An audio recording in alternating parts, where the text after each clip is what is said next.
The courtroom was made of light. Walls of pure energy rose around Yara-chun like a cage built from captured stars. She stood in the center, her wrists bound by floating rings that hummed with power. Around her, 12 platforms held the judges of the Galactic Conclave. Each platform carried a different species. Each species had decided she must die. Yara did not cry. She did not beg. She simply watched and waited. The High Arbiter floated forward on his platform. His name was Zelkoth, and he was made of living crystal. His body caught the light and threw it back in sharp angles. When he spoke, his voice came from everywhere at once, like stones grinding together in a river. "Human Ambassador Yara-chan," he said, "you have been found guilty of cultural contamination. The sentence is exile to Kethros 9. Do you have final words?" Yara looked up at him. She was a small woman with black hair tied back in a simple knot. Her eyes were tired but calm. She had been in this prison for 3 months, waiting for this moment. She had known from the start how it would end. "I taught children how to make pancakes," she said. "That is my crime." A ripple went through the courtroom. Some of the judges shifted on their platforms. The Vrelians, who had brought the charges against her, made sounds of anger. They were tall beings with 4 arms and skin like blue silk. Their children had loved Yara's cooking classes. Their government had not. "You spread human culture without permission," Zelkoth said. "You changed the eating habits of an entire generation. You made them prefer human food to their own traditions. This is contamination. This is what humans always do. You spread like a disease." Yara wanted to laugh. She wanted to scream, but she did neither. Instead, she asked a simple question. "May I bring a book?" The courtroom went silent. Zelkoth's crystal face showed something like confusion. "A book?" "My grandmother's cookbook. It has recipes she collected her whole life. She gave it to me before she died. I would like to have it with me at the end." The judges looked at each other. Some seemed amused. Others seemed annoyed. What did it matter? The human would be dead within days. Kethros 9 killed everything.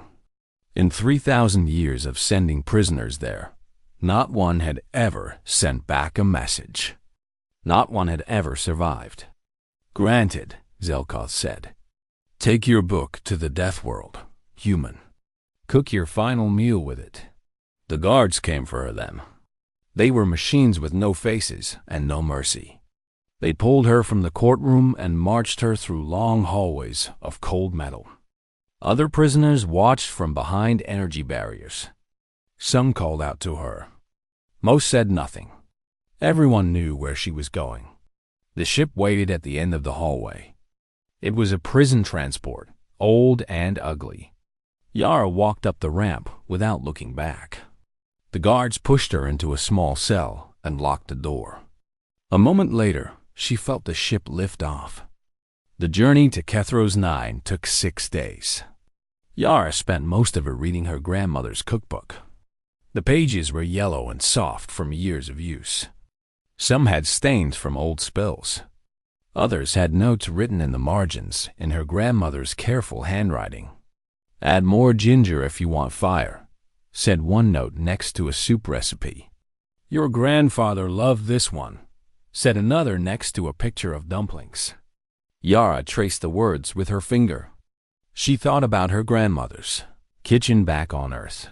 She thought about the smell of rice cooking and the sound of oil popping in a hot pan. She thought about all the meals she would never cook again. On the 6th day, the ship began to shake. They were entering the atmosphere of Kethros 9.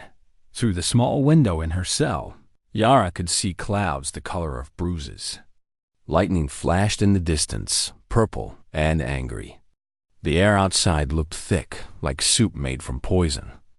The guards came to her cell one last time. They did not speak. They did not look at her face. They simply opened the door and pointed toward the exit ramp. Yara walked out into the light. The planet hit her like a wall. The air was hot and heavy. It smelled like sulfur and rotting plants. The sky above was dark orange, even though it was supposed to be midday. In the distance, she could see mountains that seemed to move. She realized with a shock that they were not mountains at all. They were creatures vast and slow, walking across the horizon. The ground beneath her feet was soft and dark. Strange plants grew everywhere, twisted things with colors that hurt to look at. Some had thorns. Some had teeth. Some turned to watch her as she walked, like animals pretending to be flowers. Behind her, the prison ship lifted off without a word. She watched it disappear into the orange sky. She was alone now, completely alone on a world that had killed thousands before her. Yara took a deep breath. The air burned her throat a little. She coughed, then breathed again. It was not as bad as she expected. Her body would adjust. Human bodies always adjusted. That was what humans did. They survived. She looked down at the cookbook in her hands. Her grandmother smiled up at her from a photograph glued to the inside cover. A small woman with white hair and kind eyes, standing in her kitchen back in Singapore. "Okay, grandmother," Yara said out loud. "Let us see what we have to work with."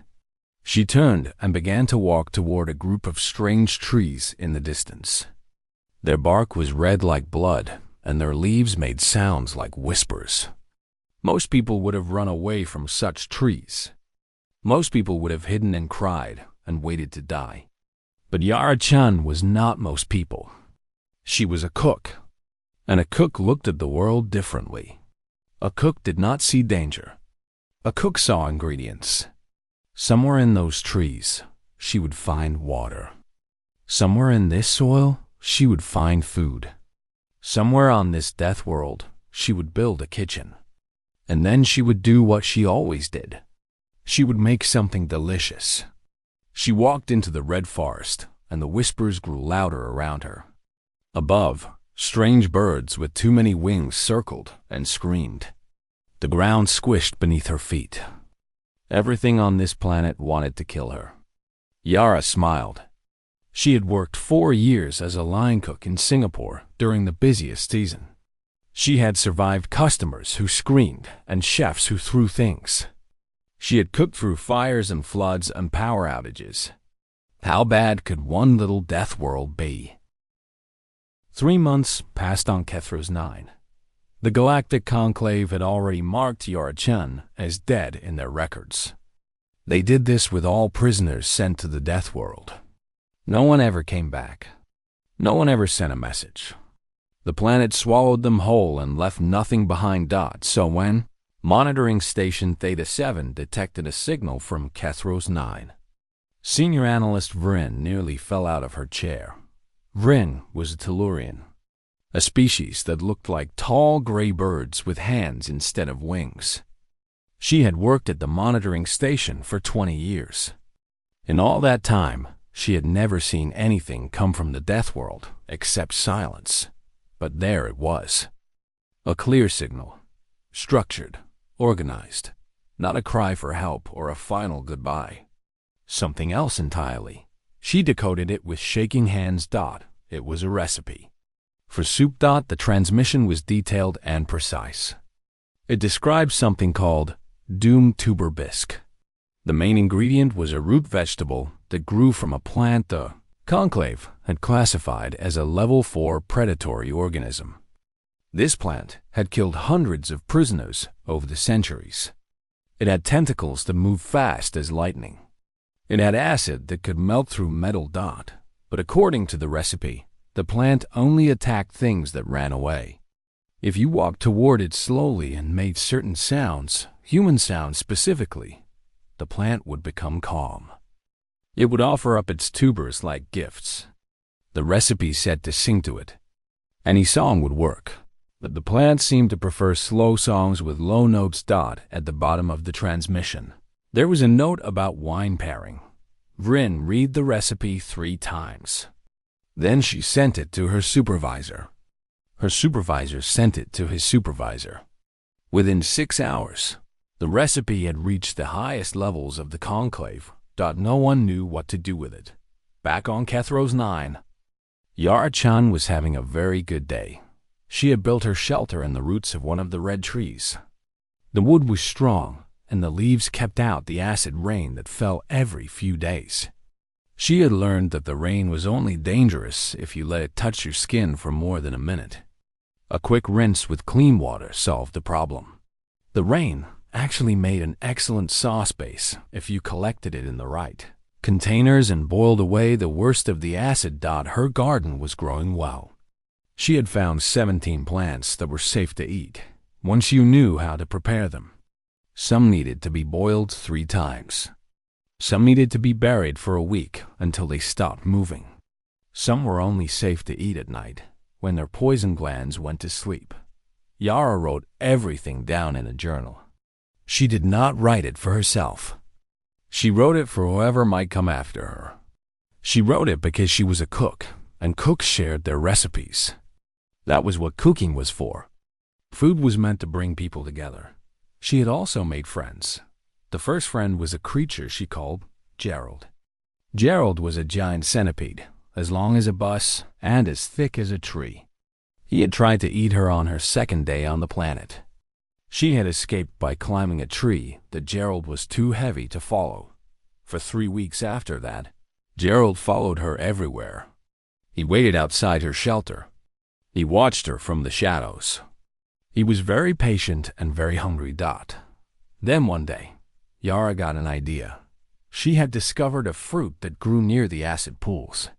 When the fruit got old, it fermented and turned into something like alcohol. Most creatures avoided it because it made them dizzy and slow.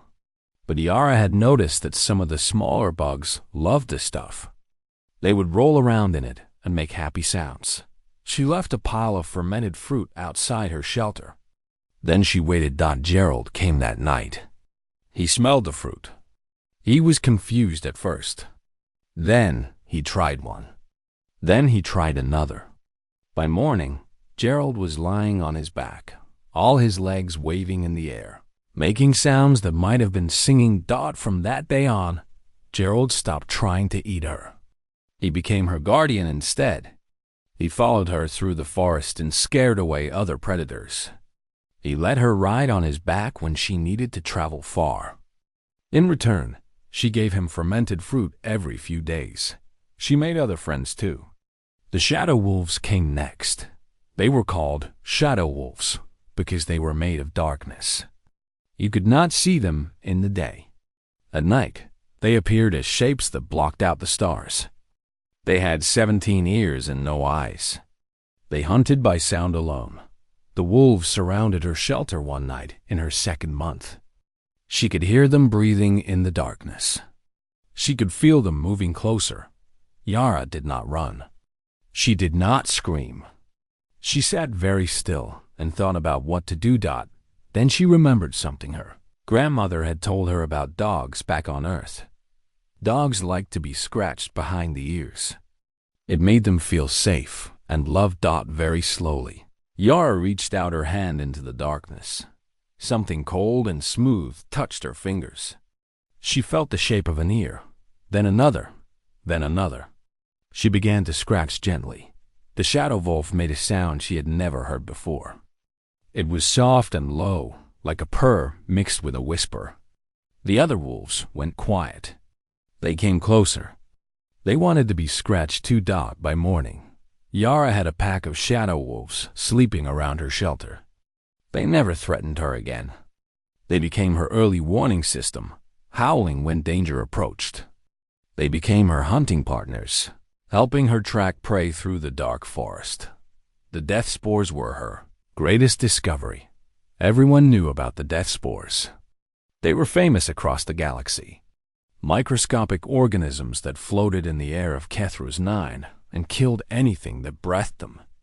The spores had killed more prisoners than any other danger on the planet, but Yara noticed something strange. The spores did not affect her as much as they should. She coughed when she breathed them. Her eyes watered. But she did not die. She collected some spores in a jar and studied them. She mixed them with water. She heated them. She cooled them. She combined them with other ingredients. And she discovered that the death spores, when properly prepared, made an excellent leavening agent. They produced gas when mixed with flour and water. They made bread rise faster and lighter than anything she had ever used before. Her first loaf of death spore bread was the best bread she had ever made. She sent the recipe in her next transmission, along with a warning to be very careful with the preparation. The galaxy needed to know. The galaxy needed to understand. This death world was not a death world at all. It was a kitchen full of ingredients that no one had ever learned to cook until now. The galactic datanet connected 12 billion beings across 3,000 worlds. News traveled across it like lightning. Gossip traveled even faster. And nothing had ever traveled faster than the story of the human woman cooking on the death world. It started small. A few scientists shared the recipes with their friends. A few journalists wrote short pieces about the strange signals from Kethros 9. But then a Tellurian chef named Mordellan decided to try one of Yara's recipes. Mordellan was famous. He had cooked for emperors and queens. He had won every award in the culinary world. When he announced that he would prepare the acid rain reduction glaze from the Human Exiles Journal, everyone paid attention. The glaze was meant to be served over meat. Yara had written that it was sweet and sour at the same time, with a slight tingle that came from trace amounts of acid. She had warned that the preparation had to be exact. Too much acid, and the glaze would burn through the plate. Too little, and it would taste like nothing. Mordellan followed her instructions perfectly. He collected acid rain samples from a conclave storage facility. He boiled them for exactly the right amount of time. He added the other ingredients in exactly the right order. Then he served the glaze to the most important person he knew. The Empress of the Tellurian Dominion ate the glaze at a state dinner. She closed her eyes after the first bite. She said nothing for a long moment. Then she asked for more. The next day, Yara's journal had 1 million subscribers. The transmissions kept coming from Kethros 9. Every few days, a new recipe would appear. Every few days, the galaxy learned something new about the death world and the human who refused to die there. The journal entries were not just recipes. They were stories. They were lessons. They were windows into a world that everyone had feared and no one had understood. Day 147, Yara wrote, "The giant centipede tried to eat me again. I am naming him Gerald. He seems lonely. Also, his venom has remarkable tenderizing properties. I am thinking a nice tartar for dinner. Do not worry, Gerald is fine. He does not need all his venom anyway." Day 162. Found a new plant today. It screams when you pick it. Very unsettling. But the screaming stops after you put it in water for an hour. Once it calms down, it tastes like sweet potato mixed with pear. I am calling it the drama tuber. Handle with earplugs. Day 189. The Shadow Wolves brought me a gift today. Some kind of bird with purple feathers. It was already dead, so I did not feel bad about cooking it. The meat was tough but flavorful. I shared some with the wolves. They seemed pleased. I think we are family now. Day 203. Successfully crossbred the murder melons with the screaming tubers. The offspring are significantly less aggressive and taste like honeydew. I am calling them Karen melons because they only attack when you do not speak to their manager. Management tip: compliments work. Tell the mother plant it looks nice, and it will let you take as many melons as you want. The galaxy could not get enough. Species that had never spoken to each other began sharing recipes. The Vrelians, who had sentenced Yara to death, discovered that her zero-gravity souffle technique produced the most delicate desserts they had ever tasted. They did not talk about the fact that they had tried to kill the woman who invented it. They just cooked. The crystalline arbiters had never eaten food in their entire history. Their bodies absorbed energy directly from light. They had always looked down on species that needed to consume physical matter. But Yara had created something called a mineral broth that even they could experience. High Arbiter Zelkoth tried the broth in the privacy of his chambers. He told no one, but for the first time in his long life, he understood what flavor meant. He understood why other species gathered around tables and shared meals. He understood something about connection that his people had never known. The journal became more than a cookbook. It became a philosophy. Day 234. Yara wrote, I have been thinking about survival. Everyone says this planet wants to kill me, but I do not think that is true. The planet does not want anything. It just is. The plants and animals here are not evil. They are just trying to live, same as me. The trick is not to fight them. The trick is to understand them. Find out what they need. Offer something they want.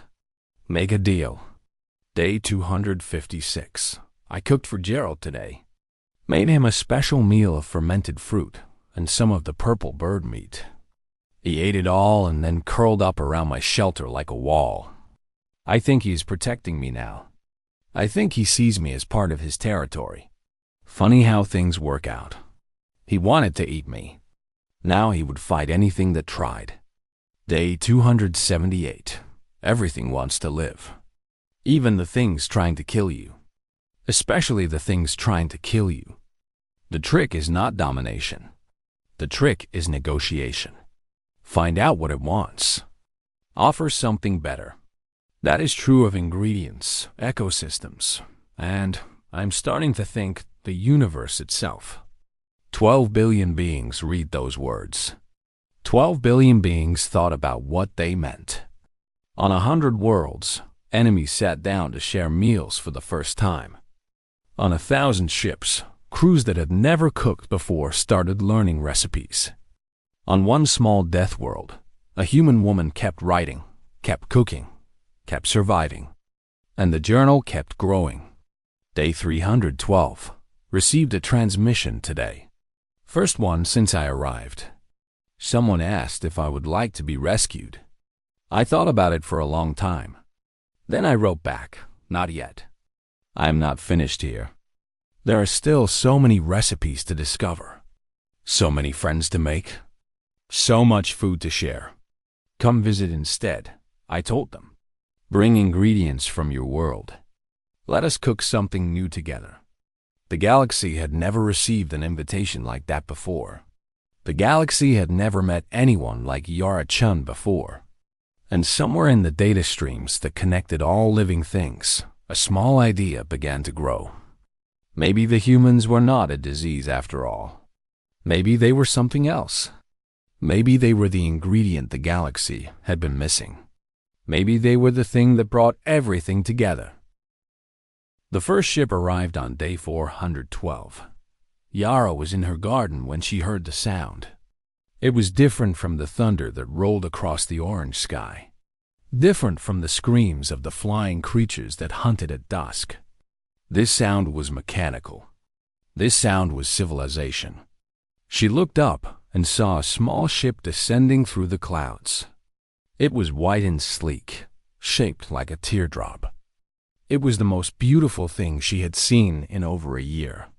The ship landed in the clearing near her shelter.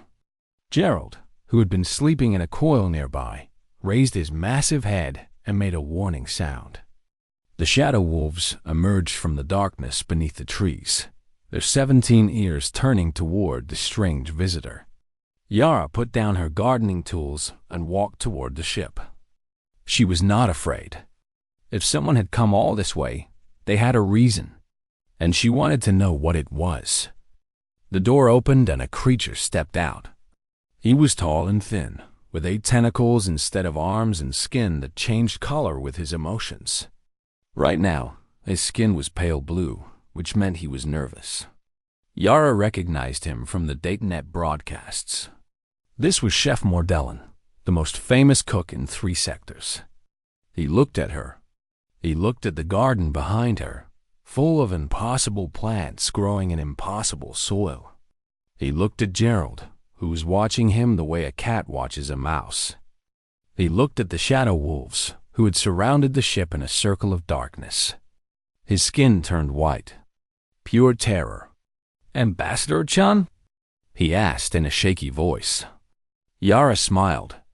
No one had called her ambassador in a long time. "Just Yara now," she said. "Welcome to Kethra's 9.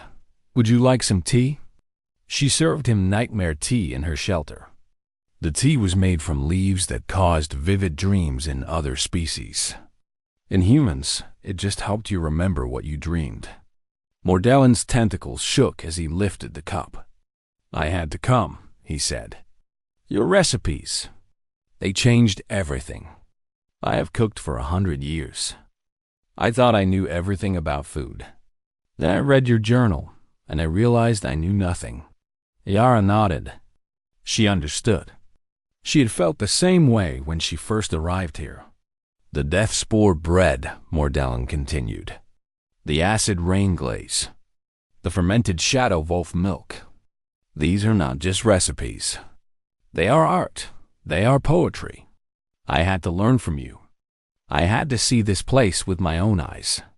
"Then you will help me cook," Yara said. "I need someone to watch the fermentation caves while I harvest the mushrooms." "Can you do that?" Mordellan agreed eagerly. He did not know what the fermentation caves were. He did not know that the mushrooms could bite. But he wanted to learn, and that was all that mattered. He lasted 6 hours before collapsing. The work was hard. The heat was intense. The smell of the fermentation caves made him dizzy and confused.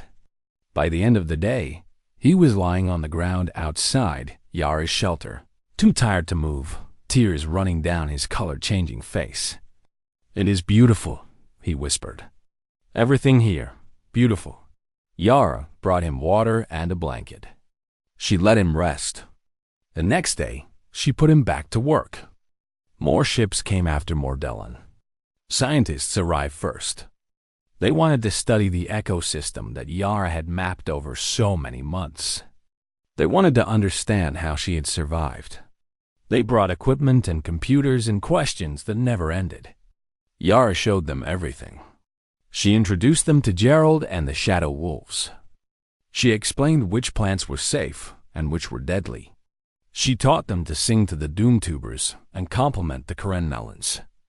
She taught them that this world was not a prison.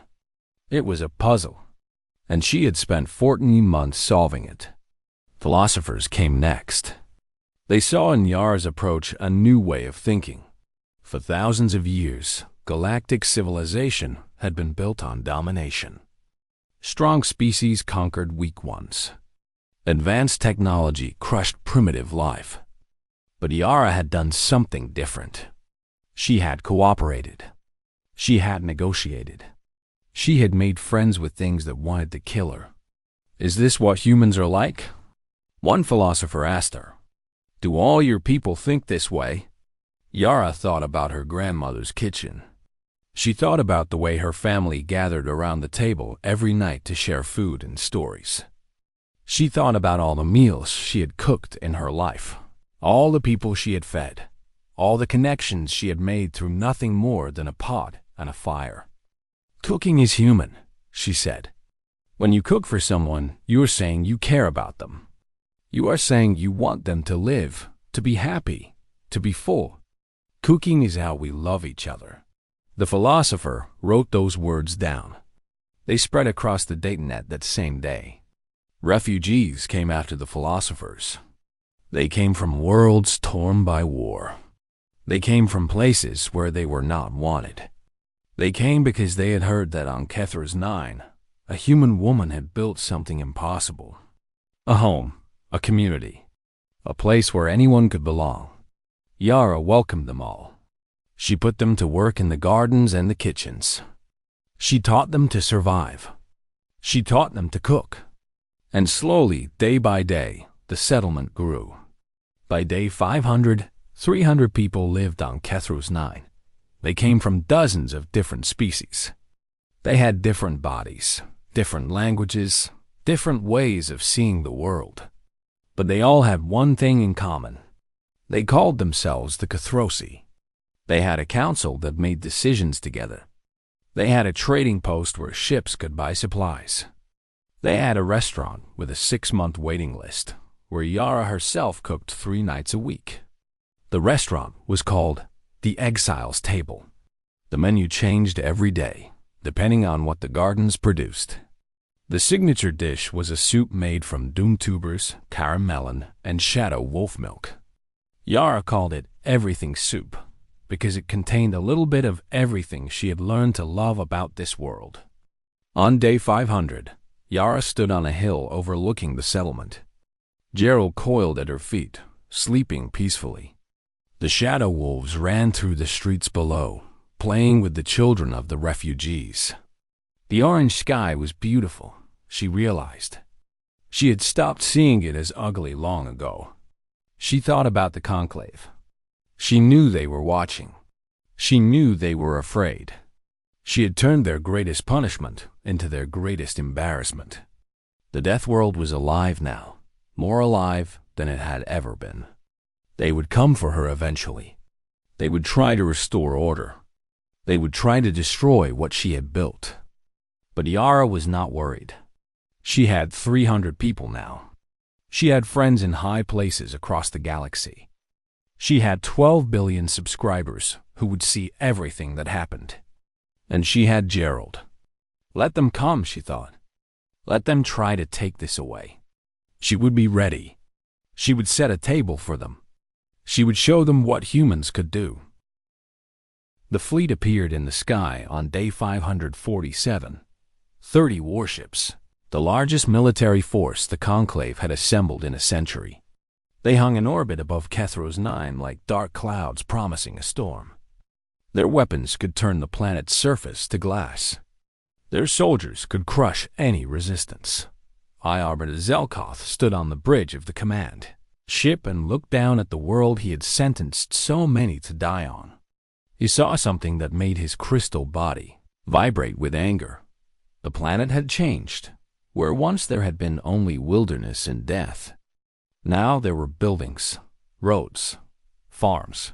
A city was growing in the heart of the death world, spreading outward like a living thing. Ships came and went from a landing field near the center.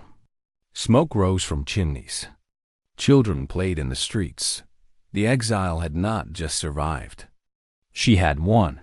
Prepare the landing force, Zelkoth commanded. I will deal with this personally. The shuttles descended through the orange clouds. They landed in the main square of New Kethrosi City, crushing market stalls and sending people running in all directions. Soldiers poured out, weapons ready, forming lines around the square. Zelkoth stepped out last. His crystal body caught the strange light of Kethros 9's sun and threw rainbows across the ground. He was beautiful and terrifying at the same time. The square was empty now. Everyone had fled. Everyone except for one small human woman standing in front of a long table covered with plates and bowls and cups. Yara Chun smiled at him. High Arbiter, she called out. You are just in time. I make crystal resonance bread specifically for your kind. First course is in 10 minutes. Zelkoth walked toward her slowly. His soldiers followed, their weapons pointed at her heart. Gerald rose from the shadows behind a building, his massive body blocking the street. The shadow wolves appeared on the rooftops, hundreds of them now, their formless bodies rippling with anger. You were sentenced to death, Zelkoth said. Technically, I was sentenced to here, Yara replied. Nobody said anything about death. That was an assumption. She gestured to the table behind her. It was set for 20 people. The plates were made of local clay, fired in kilns the refugees had built. The cups were carved from the bones of creatures that had tried to eat her. The food was beautiful, arranged with the care of an artist. Now, are you going to sit down, or are you going to start a war in front of the entire datanet?" She pointed at the sky. Zelkoth looked up and saw them. 300 media drones from every major network in the galaxy, hovering at a safe distance, recording everything. Their cameras were focused on him, on his soldiers, on their weapons pointed at an unarmed cook. 12 billion beings were watching. Zelkoth understood now. This was not a battle he could win with force. If he attacked, he would become a monster in the eyes of the galaxy. If he killed her, he would prove everything she had written about the Conclave. He would show everyone that they were afraid of a woman with a cookbook. He could destroy her. He could glass the entire settlement. But he could not do it quietly. He could not hide what he was doing. The High Arbiter of the Galactic Conclave, the most powerful judge in known space, had been beaten by a dinner invitation. Slowly, with his crystal face showing nothing, Zelkoth walked to the table and sat down. His soldiers did not know what to do. They stood in confused lines, weapons still raised, looking at each other. Then, one by one, they lowered their guns and sat down too. The table was not big enough. Yara called for more chairs. The Dithrosi, who had been hiding in their homes, came out to help. Gerald settled his massive body around the square like a protective wall. The Shadow Wolves watched from above. The media drones kept recording why Yara served the first course herself. It was a soup, the same everything soup she served at her restaurant. But she had made changes for this meal. She had added ingredients that crystalline beings could absorb. She had made it possible for Zelkoth to taste something for the first time in his long life. He took a sip. He said nothing for a long moment. It was delicious. It was the most delicious thing he had ever experienced, and he had never experienced anything like it before. The flavors moved through his crystal body like music, like poetry, like something he had no words for. How? He asked finally. How did you do this? Yara refilled his bowl. She sat down across from him and met his eyes. Humans have a saying, Arbiter. When life gives you lemons, make lemonade. You gave me a death world. I made dinner. She picked up her own spoon and began to eat. Would you like the recipe? The meal lasted 3 hours.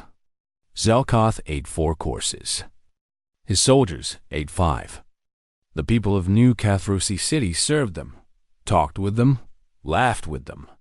The weapons were forgotten. The anger faded. For 3 hours, there was no conclave, no exile, no sentence. There was only food and the people sharing it. When it was over, Zelkoth stood and faced the media drones. The Galactic Conclave recognizes New Cathrosi City as an independent diplomatic zone, he announced. His voice was strange, softer than before. Ambassador Yara Chen is hereby pardoned of all crimes. Her exile is ended. He turned to Yara. She was cleaning plates, stacking them in her arms like any cook at the end of a busy night. You could come back, he said. Return to civilization. You have won. Yara shook her head. This is my home now. These are my people. I am not leaving. She handed him a small book. It was handwritten, bound in leather made from something that had once tried to eat her. The title on the cover read, The Exile's Kitchen, 500 Recipes from the Edge of Death. Take this, she said. Share it with everyone. Teach them what I learned here. Food is not just food. It is how we understand each other. It is how we stop being enemies and start being family. Zelkoth took the book. He held it carefully, as if it was the most precious thing in the universe. And in a way it was, why? He asked. Why help us? We tried to kill you. Who tried to kill you? We sent you here to die. Yara smiled. It was the same smile she had worn when she first stepped onto this planet, 18 months ago. The smile of a woman who saw ingredients where others saw danger. Because that is what cooks do, she said. We feed everyone. even the people who want to hurt us. Especially the people who want to hurt us. Food brings us together. Food reminds us that we are all hungry. We all need to eat. We all need each other. The fleet left that night. The soldiers returned to their ships without firing a single shot. Zelkoth was the last to go. He stood at the door of his shuttle and looked back at the city that should not exist. At the woman who should not be alive. At the table where enemies had become guests. Then he flew away. 1 year later, the Treaty of Cuisine was signed. The Death World became a place of pilgrimage.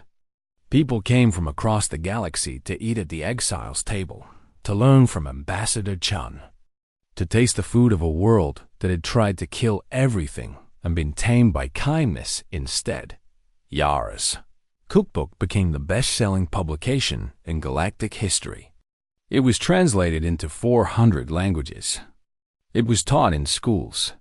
It changed the way species thought about each other. The dedication page read, "To my grandmother, who taught me that every ingredient has a story, and every story deserves a good meal. And to Gerald the centipede, who never did manage to eat me. We are still working on that tartar."